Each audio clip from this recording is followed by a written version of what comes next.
Now, this is principle number 9.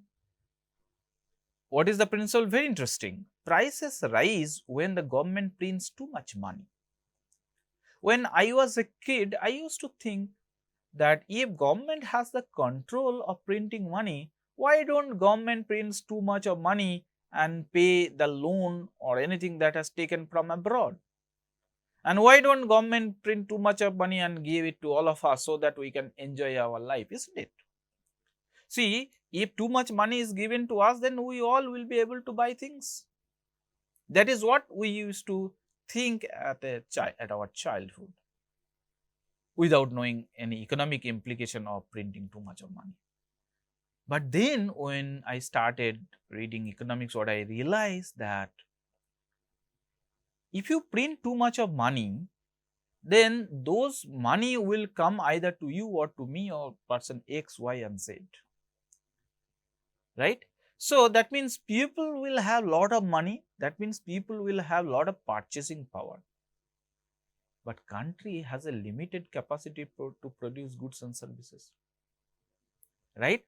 Country has a capacity to produce goods and services because technology is given, labor productivity is given, materials are limited. So what will happen then? Too much money will chase too few commodities to purchase. Everyone is now having money because government has already printed too much of money. So all of us are having too much of money, are going to the market, but when we go to the market, we see there is a very limited supply of each and every product. So what will happen? Price will go up for each and every commodity.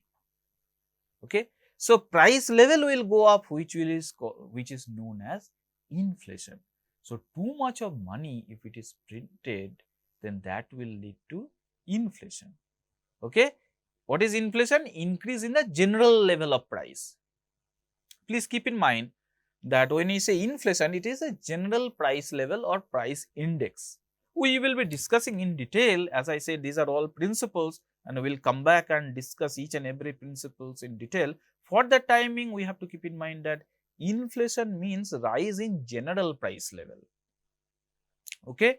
So, if the price of a particular commodity is going up, but others are not going, that is not inflation actually. That is called price fluctuation for a particular commodity. For example, let us say yesterday potato price was 10 rupees, today it is 20 rupees, then it is not inflation. That is called price fluctuation. Day after tomorrow, it may go down. So, inflation means a sustained increase in the general price level. How the general price level is decided? It is basically the weighted average of all the products, almost all the products, or weighted average of the price in a typical basket that a typical consumer needs. We need some amount of rice, some amount of potatoes, some amount of oil, some amount of clothing, some amount of medicine, everything, some amount of housing. So, taken everything together, it is called general price level, price index. When that goes up, that is a situation called inflation. And when governments print too much of money, there would be, what will happen? The very less commodity in the market to buy and price will go up, which is known as inflation. Okay. So, in the long run, inflation is almost always caused by excessive growth in the quantity of money. Okay. Quantity of money. Too much of money is printed. And when there is too much of money, basically the value of money will fall. That is inflation. Okay. Value of money. So, with 100 rupees, 5 years back, we were able to buy too much.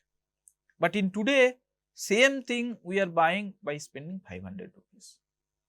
If you ask your parents, what was your income? They will say either 5,000 or 10,000. And in that 5,000, 10,000 rupees, they were able to meet all this household expenditure. But today, even after earning 1 lakh also per month, we are not able to meet our demand. Why this is so? That means the value of money actually fell down. Okay, the value of money fell down because of inflation. So, it is not about the real income, nominal income, it is the real income that matters. How do you get real income? Always we have to divide our salary by the inflation. Okay, then we will get real income, and that will determine real welfare. Okay, so the faster the government creates money, the greater the inflation rate. All right. Now the question is, why do governments print money and why the government prints money faster? Those things will be discussed later on. For the timing, you just keep in mind that too much printing of money is actually not a solution to the government, because that creates inflation. Then principle number 10, or the last principles what we are talking about, society faces a short run trade-off between inflation and unemployment. Why this is so? If we want to reduce inflation, then what will happen? We need to reduce the money supply, reduce the income. Okay, earlier what was happening? There is a too much money, and there is too much money was facing too little of the commodity, right? So there is lot of demand for the product. So if we want to reduce that lot of demand, that means what will happen?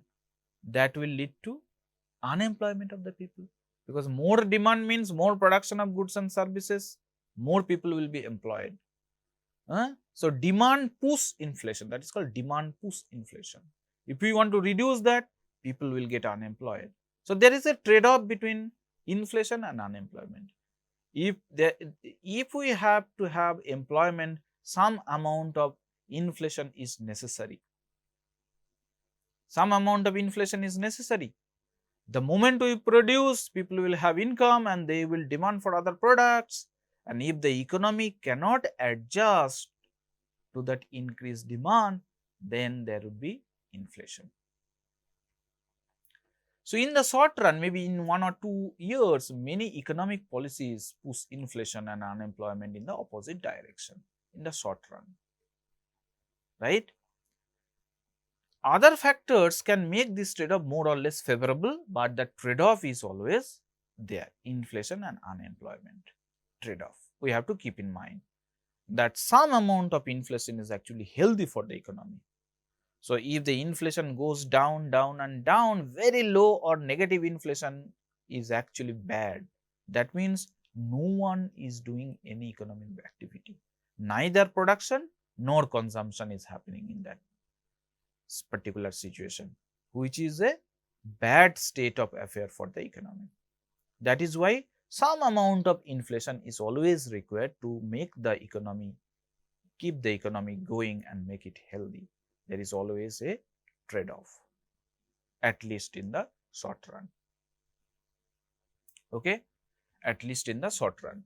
So with this, so far we have discussed almost all the major economic principles. So these principles are basically will be guiding through us. The entire economic discipline is based on these micro and macro level principles. Okay. So what are those principles? If we can revise quickly, that what we have discussed so far, that the necessity of economics lies in the fact that resources are scarce. So economics is not all about money and stock market, rather economy is basically allocating the scarce resources efficiently. If resource is not scarce, if resource is abundant, there is no need of economics. So that is the very basic objective of studying economics, right? Given that objective in mind, that efficient allocation of resources is the major objective of economics, and there are certain principles that we have to apply to decide whether the resource allocation is efficient or not. And what do we mean by resource allocation efficient? goods should be produced by those who are cost efficient, goods should be consumed by those who are valuing the product maximum. So, our first principle says that people face trade-off. Since resource is limited, if we want to get something, we have to sacrifice this. Okay, people face trade-off. And since people face trade-off, we must always calculate the opportunity cost of getting something, what we are sacrificing in the process. That will determine the opportunity cost of doing something. Okay, so opportunity cost of something is defined as what we are going to sacrifice to get it. That is our principle number 2. At the same time, we also discussed about sunk cost. Opportunity cost, while it is important to guide your decision, sunk cost is not that important. And the cost is opportunity cost before you take the decision, it becomes sunk once you already take the decision, right? And then we say that rational people think at the margin, very important principle. Who are those rational people? Who will purposefully and systematically collect the information and take the decision to maximize utility or satisfaction.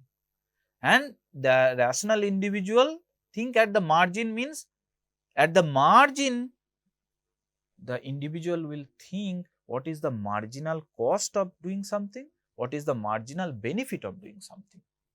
And this is valid for both production as well as consumption.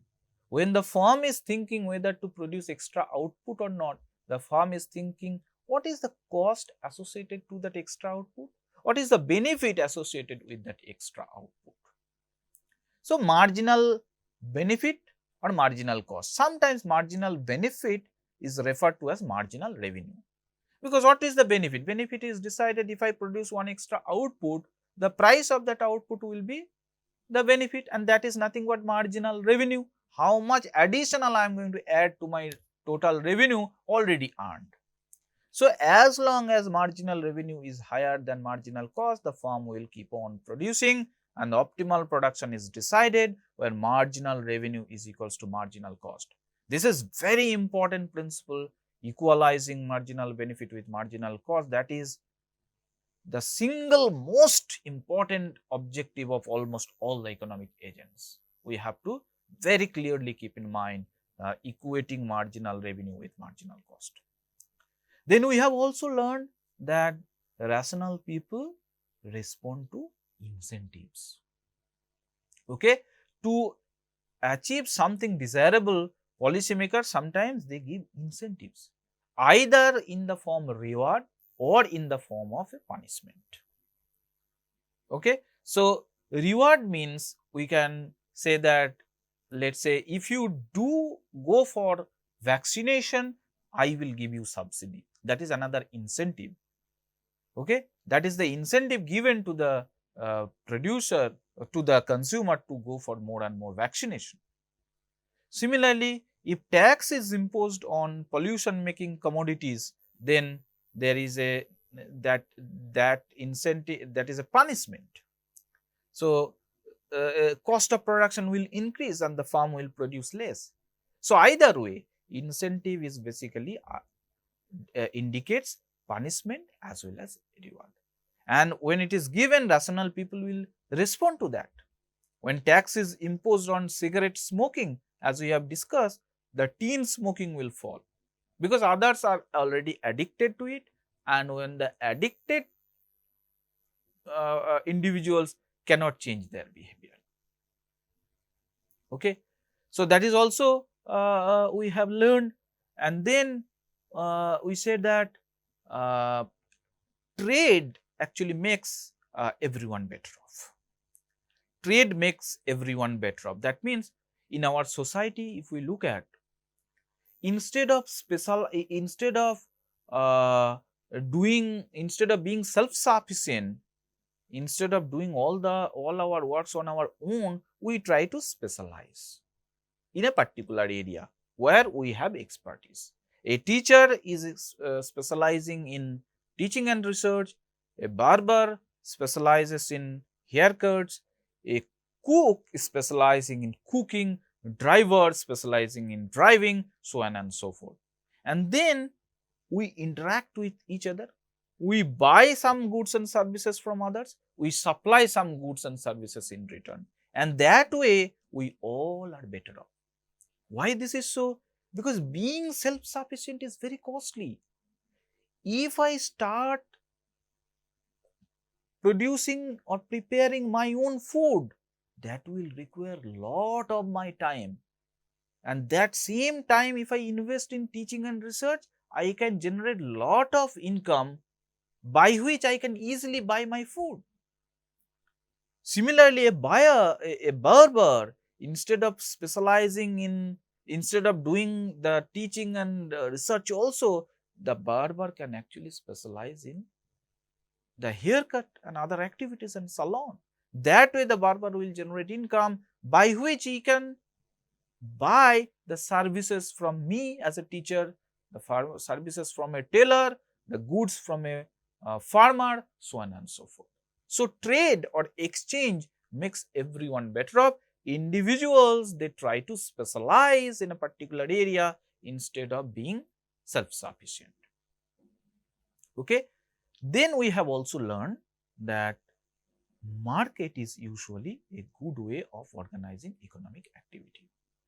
And by what is market? We said that market is basically a medium which facilitates the transaction between buyers and sellers. Okay? And market uses the single most instrument, price, to decide what are the things, what to produce, how to produce, how much to produce, and who will buy them. All these things are decided by the market. So, each of us, each individual, either as a buyer or as a seller, we go to the market, we look at the price, and then we decide whether to produce at all. The seller looks at the price and decides whether to produce at all. If yes, then how much to produce. Buyer will come to the market, look at the price and decides whether to buy. If yes, how much to buy. And while doing this, we are doing this selfishly. We are not at all thinking about others. And in that way, our selfish behavior in this market interaction maximizes social welfare. That is the beauty of the market mechanism. And Adam Smith, the forefather of economics, said there is some kind of invisible hand that actually guides the buyers and sellers to determine the appropriate price that clears the market. There is neither excess supply nor excess demand in the market. If there is excess supply, price will fall. If there is excess demand, price will go up. And who is helping price to go up and down? That invisible hand. The invisible hand is actually called as market forces, forces of demand and supply. And when we talk about this, we say that this particular market is actually a competitive market. In a competitive market, prices, they signal about the buyer's value to the product. Okay, how much I value, that is the signal I get from the price. A high price means there is a high value attached to that particular goods or service by others. Similarly, the price also signals about the seller's cost of production, right? If the price is not profitable, that means if the existing price is not profitable, the producers will not produce. Since there is a supply, that means the seller finds that price suitable. So, it signals both. However, there are cases where market alone cannot allocate the resource efficiently. We need government intervention. What is the role of government? The role of government is basically to enforce property right.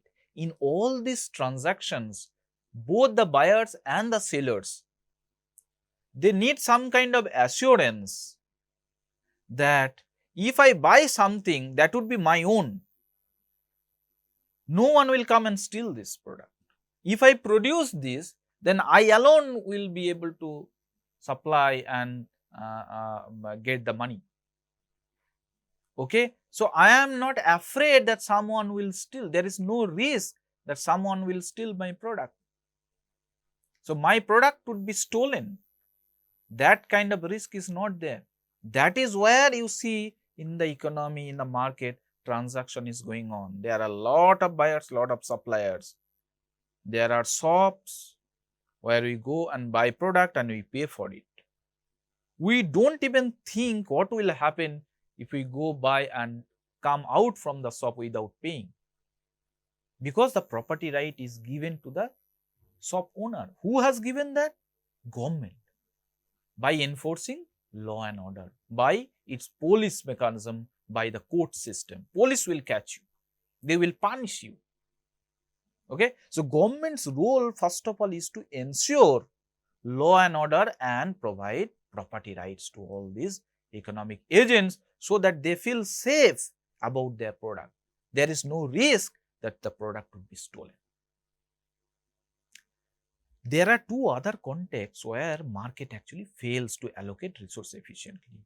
One is the presence of externality, either in the form of positive externality or in the form of negative externality. Negative externality means when something bad is produced for which others are suffering, for which they are not getting compensation. We can take the example of pollution. Okay, so apart from the firm who is directly involved in the production, pollution makes other people worse off because there is a damage in their health, for which the firm is not going to compensate. So if we allow market to operate, then there would be a tendency of overproduction, because farm is considering only private cost of production. Government intervention is required in the form of imposing a penalty or tax, which is known as emission tax or carbon tax. The moment tax is imposed, cost of production will increase. So earlier that overproduction what was happening, the overproduction will come down and the production will reach to socially desirable level. In the context of positive externality, government has to give subsidy. And we discussed the case of vaccination. When to think about going for vaccination or not, we only consider our private benefit with the price. We don't consider social benefit of vaccination. My vaccination will prevent others also from being affected from the disease, but I am not thinking that. That is why if there is no subsidy given, very less amount of people will go for that. So all these vaccines are highly subsidized. Sometimes it is given free of cost. Primary education, health care, then public road, these are the areas in which government gives huge subsidy, because otherwise the supply would be less. Okay, so public policies are required, but we have also discussed that public policies are not always meant for maximizing social welfare, because the policy makers, who are the policy makers? Sometimes it is the politicians, politically inclined people. So policies are framed to protect their vote bank. Okay, so public policies are also related to the political motive or objective of the government. Okay, so once we read all these things, then we know whether policies are made to favor the society or to protect the vote bank.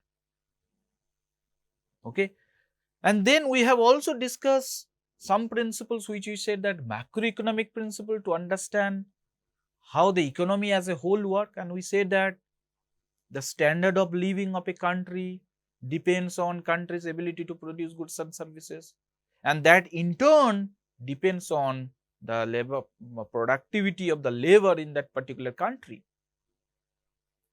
And how does labor productivity, why labor productivity is important? Because we have limited resources. So we need to produce more and more from a given amount of resources. If that is the case, laborers, they have to be productive. And how laborers will become productive? By equipment, skills and all these things. How the laborers will become skillful? By proper education and training. And that is why giving subsidy in education system, particularly at the initial level, will help become the laborers much more productive. That will lead to more income. Okay?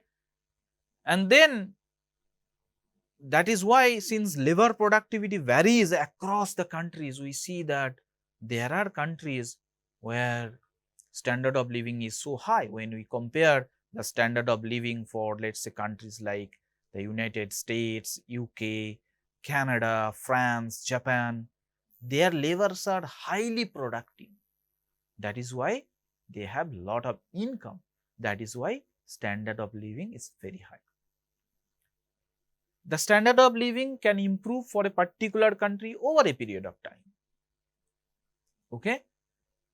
And then we have also discussed that society at the macroeconomic level, when the government prints too much of money, then that leads to inflation. Since resource is limited, we might be thinking, why not government prints too much of money and buy things and give it to the citizens? Okay? But that actually leads to inflation. If money is printed too much, all that money will come to us. So everyone will enter the market with so much of purchasing power, but the economy cannot produce that much. At least in the short run, there is always a supply constraint. Demand can increase immediately, but supply requires some amount of time. Okay? Supply requires some amount of time. It is true for materialistic production, it is true for agricultural production, everywhere. Even though we have money and I am demanding for rice, the farmer cannot immediately supply that extra bag of rice overnight. It requires some amount of time. So in the short run, there will be inflation. And there is a trade-off between inflation and unemployment, at least in the short run. Okay? A moderate level of inflation is actually required for the economy to keep going. If the inflation becomes very low or negative, that means no one is doing anything, neither production nor supply. That is not a good state of affair. Okay? Alright? So, too much of money will lead to inflation, and at the same time, inflation and unemployment, there is a trade-off. Society faces that. So, that means we need to, macroeconomic policies should be properly framed so that we have a moderate level of inflation. If inflation is too much, then the purchasing power of our income will fall, value of money will fall. We need to protect from that, and that needs proper macroeconomic policies. So, these are in nutshell the important principles that will guide our entire discussion of these principles of economics. Wherever we go, there will be either applications of either this principle or the other. Okay? So, principles of economics is nothing more than discussing all these principles in detail. We will now take the principle one by one and will discuss in detail to understand their implications, and those we will discuss from our next class onwards. Okay? How these principles can be discussed in detail to understand their implications. Thank you.